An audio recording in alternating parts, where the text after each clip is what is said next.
Asa leo tuko na top 10 ya Tanzania Zone kwa hizi nyimbo zinazofanya poa, na kwenye top 10 ya leo kama kawaida Alikiba licha ya kwamba ameshirikishwa lakini ameendelea kufanya unyama na kudhihirisha kwamba yeye ni mkubwa hapa Tanzania. Yani lile jina la King of Bongo Flava hakupewa kwa sababu ya kuonekana kama labda amependelewa, lakini alistahili kwa sababu ya huu unyama ambao ameendelea kufanya. Sasa kwenye nafasi ya kwanza ameshikiliwa na nyimbo ya Bien featuring Alikiba ambapo ngoma inaitwa Final. Of course hiyo ni nambari 1 na inazidi kutrendi sana kwenye Tanzania Zone hapa nchini, ambapo kwenye issue ya Tanzania Chati imeweza kuchukua nafasi ya kwanza kwa hii siku ya leo. Nafasi ya pili inashikiliwa na ngoma ya Diamond Platnumz, ngoma ya Happy, ambapo tayari imeshushwa licha ya kwamba ilikuwa kwenye nafasi ya kwanza. Na hapa nafasi ya tatu inashikiliwa na ngoma ya Harmonize, ni ngoma ya Wewe, ambapo pia imeendelea kufanya unyama kama kawaida.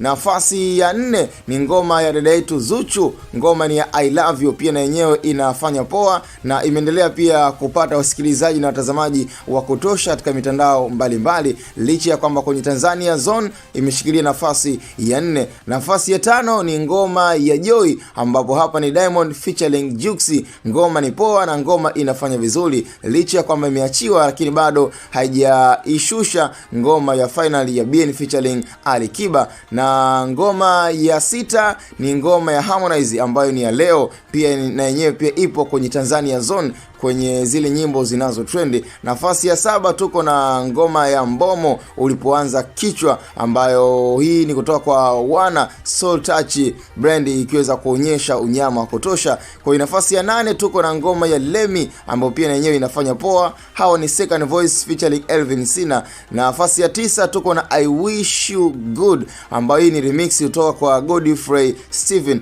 Nafasi ya 10 tuko kwa Ye Fadha, hapa ni kutoka kwa Kanye West featuring Ye. Bwana, sina cha ziada, lakini hapa ndo top 10 ya nyimbo zinazo trendi kwa sasa kwenye Tanzania Zone na kwenye mtandao pia wa YouTube. Haswa kwa hii siku ya leo tuko na #final ambayo hapa nafikiri acha tumpe maua yake Alikiba na Bien kwa kuweza kuonyesha kwamba wao ni wakubwa na wamefanikiwa kuishusha ngoma ya Happy pamoja pia na ngoma ya Wewe ya Harmonize, bila kusahau pia ngoma ya Joy, kwamba kwa sasa ngoma inayoshika kwa kasi na inayoshika tamu pia ni ngoma ya Final, ambapo Alikiba amedhihirisha kwamba yeye ni King